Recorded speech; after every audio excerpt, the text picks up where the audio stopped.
हम बन के अपराधी जेल से आज़ादी हो गईनी, जेल से आज़ादी हो गईनी।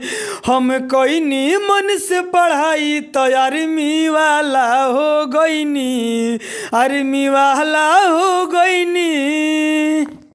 तो क्या हाल है सिंगर भाई लोग, ठीक है? ये जो गाना लिखे हैं ना, आर्मी लवर के ऊपर गाना लिखे हैं। M2 डांसर भाई ने कमेंट बॉक्स में कमेंट किए थे कि राजा भैया आर्मी लवर के ऊपर गाना लिखिए। तो M2 डांसर भाई के कहने के अनुसार हम आर्मी लवर के ऊपर गाना लिखे हैं। तो दोस्तों आपको बताना चाहते हैं कि ये जो गाना लिखे हैं ना, न्यू ट्रैक नया अंदाज में आर्मी लवर के ऊपर गाना लिखे हैं। तो आप सिंगर है ना, तो इस गाने को गा सकते हैं, रिकॉर्डिंग करवा सकते हैं, बिल्कुल फ्री में गाना लिखे हैं। गारंटी के साथ कहते हैं आप सिंगर है ना, इस गाने को गाइएगा तो दोस्तों बजने से कोई नहीं रोक सकता है, इसलिए कि आर्मी लवर के ऊपर गाना है दोस्तों, ठीक है ना। तो चलिए देर नहीं करेंगे, गाना को स्टार्ट करते हैं। गाना को स्टार्ट करने से पहले मेरा बतिया को ध्यान से सुन लीजिए। चैनल पर नए हैं तो सब्सक्राइब कर दीजिए, लाइक कर दीजिए और कमेंट बॉक्स में आगे देखिए, स्क्रीन पर देखिए, गाना स्टार्ट करते हैं। लक्ष्य गोल। चलिए दोस्तों, ये मुखड़ा है, हम मुखड़ा को गा रहे हैं। करम नयापन बड़ाई रे, कोई नी न ढेर पढ़ाई रे, प्यार वार के चक्कर में पड़ रही बाबू। हाँ हाँ, करम नयापन बड़ाई रे, कोई नी न ढेर पढ़ाई रे, प्यार वार के चक्कर में बर्बादी हो गईनी, बर्बादी हो गईनी। हम बन के अपराधी जेल से आज़ादी हो गईनी, जेल से आज़ादी हो गईनी। हम कोईनी मन से पढ़ाई तो आर्मी वाला हो गईनी, आर्मी वाला हो गईनी। चलिए दोस्तों, ये पहिलका अंतरा है, हम पहिलका अंतरा को गा रहे हैं। प्यार वार के चक्कर में ना पड़ी हो सब भाई, अपन लाइफ ली हो सब बनाई। हाँ हाँ, नौकरी लागला पे लईकी ढेर मिल जाई, अगुआ पे अगुआ दुआर जुट जाई।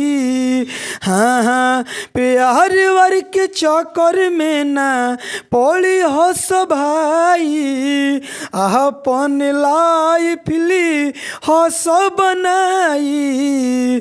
हाँ हाँ, नौकरी लगला पे लईकी ढेर मिल जाई, अगुआ पे अगुआ दुआर जुट जाई। लगल जब से ठोकर समाज वाला हो गईनी, समाज वाला हो गईनी।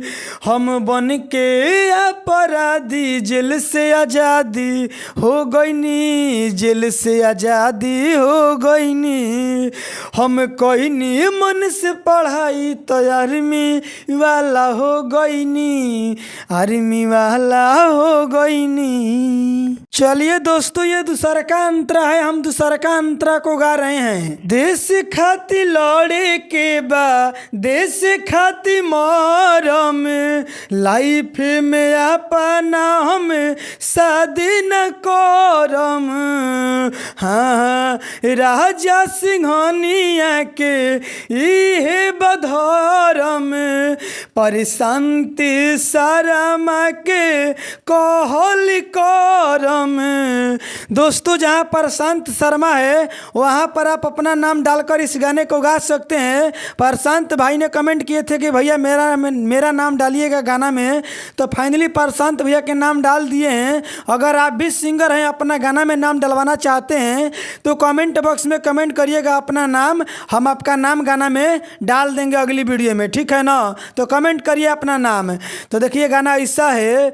हाँ हाँ, देश खातिर लड़े के बा, देश खातिर मरम, लाइफ में अपना हम शादी न करम।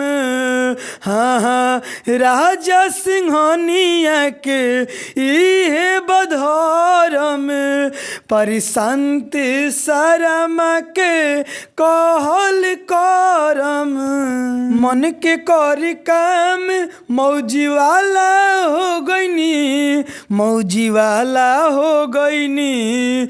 हम बन के अपराधी जेल से आज़ादी हो गईनी, जेल से आज़ादी हो गईनी। हम कोईनी मन से पढ़ाई तो आर्मी वाला हो गईनी, आर्मी वाला हो गईनी। ऐसे कहते हैं पढ़ा जाए बाबू। तो चलिए दोस्तों, गाना समाप्त तो हो गया है।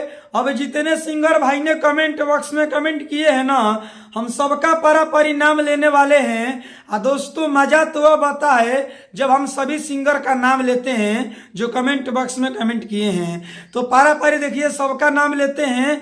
तो आप मेरा वीडियो को देख रहे हैं तो पूरा फुल लिखिएगा, हम आपका भी नाम लेने वाले हैं। तो देखिए सबसे पहले कमेंट कौन किए हैं, सुमन सागर जी। सुमन सागर जी आपका इस गाने में नाम डाले हैं, देख लीजिए, ठीक है। इसके बाद में प्रशांत शर्मा कमेंट किए हैं, तो प्रशांत शर्मा भैया आपका भी इस गाने में नाम लिए हैं, गाना को चेकआउट करिए।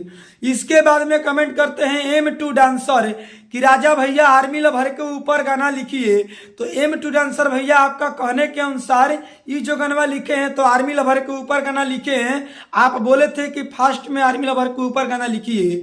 तो देखिए M2 डांसर भैया ये होली गाना हम आप ही के लिए लिखे हैं स्पेशल, ठीक है ना।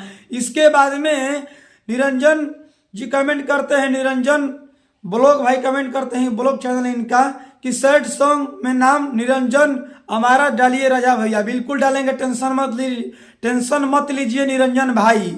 इसके बाद में राजकुमार कमेंट करते हैं कि राजा भैया जी मैं भी सॉन्ग गाऊंगा, मेरा भी नाम डाल देना राज भाई, ठीक है ना। बिल्कुल डालेंगे आपका नाम, टेंशन मत लीजिए। राजा भैया हम कन्हैया दीवाना बोल रहे हैं, इस गाने में मेरा भी नाम डालिएगा कन्हैया दीवाना। बिल्कुल कन्हैया भैया टेंशन मत लीजिए। इसके बाद में कमेंट करते हैं मगहिया गीत लिखिए। बिल्कुल लिखेंगे, हम मगहिया गीत नहीं लिखते हैं, कहीं ना कहीं 2-4-5 सिंगर का कमेंट आएगा कि मगहिया गीत लिखिए तो जरूर लिखेंगे, टेंशन मत लीजिए। चलिए इसके बाद में कमेंट करते हैं राहुल भाई कि हम गाने को गाने जा रहे हैं, सिंघानिया भाई इस गाने को बिल्कुल गाइए। इसके बाद में देखिए कमेंट किए हैं कृष्णा भाई। देखिए ऐसा कोई गाना नहीं जो कृष्णा भाई का कमेंट नहीं, कृष्णा भाई का कमेंट हमेशा आता है। इसके बाद में मोनू ब्लॉग जी कमेंट करते हैं ये गाना रिकॉर्डिंग हो गया है। मोनू ब्लॉग जी बिल्कुल मेरे भाई गाना गाइए, रिकॉर्डिंग करवाइए, आगे बढ़िए, नाम कमाइए। यही गाना को रिकॉर्डिंग हम करवा रहे हैं। देखिए मोनू ब्लॉग जी कमेंट किए हैं, सुमन सागर जी, प्रशांत शर्मा, M2 डांसर, कृष्णा भाई, राहुल भाई, मैंने जितने सिंगर कमेंट किए हैं देखिए हम सबका पारा नाम ले लिए हैं। अगर आप सिंगर हैं, अगर हम आपका नाम नहीं लिए हैं तो सबसे पहले आपको करना क्या पड़ेगा कि हम आपका भी नाम लेंगे। तो सबसे पहले आप चैनल पर नए हैं तो सब्सक्राइब कर दीजिए, लाइक कर दीजिए, ठीक है ना। कमेंट बॉक्स में आप अपना नाम लिख दीजिए कि आपका नाम क्या है। अगली वीडियो बनाएंगे तो उस गाने में आपका नाम डाल देंगे जैसे इन भाइयों के नाम डाले हैं। तो आप न्यू सिंगर हैं, आप कमेंट बॉक्स में कमेंट करिए कि किस टाइप के गाना लिखे, आप अपना नाम कमेंट करिए कि आपका नाम क्या है। अगर आपका नाम चल जाएगा हमको मालूम तो अगली वीडियो बनाएंगे तो उस गाने में आपका नाम डाल देंगे जैसे इन भाइयों के नाम डाले हैं। अगर आप सिंगर हैं, आपका क्या नाम है कि नहीं राजा भैया, हम YouTube पे से गाना नहीं गाएंगे क्योंकि ये गाना बहुत लोग गा देते हैं। आप हमको पर्सनल गाना लिख कर दीजिए तो आपको कहीं जाने की जरूरत नहीं है। देखिए स्क्रीन पर मोबाइल नंबर है, कॉल करके आप हमसे पर्सनल गाना लिखवा सकते हैं, इनसे बढ़िया, इनसे बेस्ट। तो नो टेंशन, फटाफट कॉल करिए। देखिए उधर स्क्रीन पर मोबाइल नंबर है, कॉल करिए, कॉल हम रिसीव करेंगे, आपको व्हाट्सएप पर गाना मैसेज कर देंगे लिख कर। तो कॉल करिए फटाफट। बाकी अगली वीडियो मिलेंगे, इसके लिए बाय बाय, लव यू।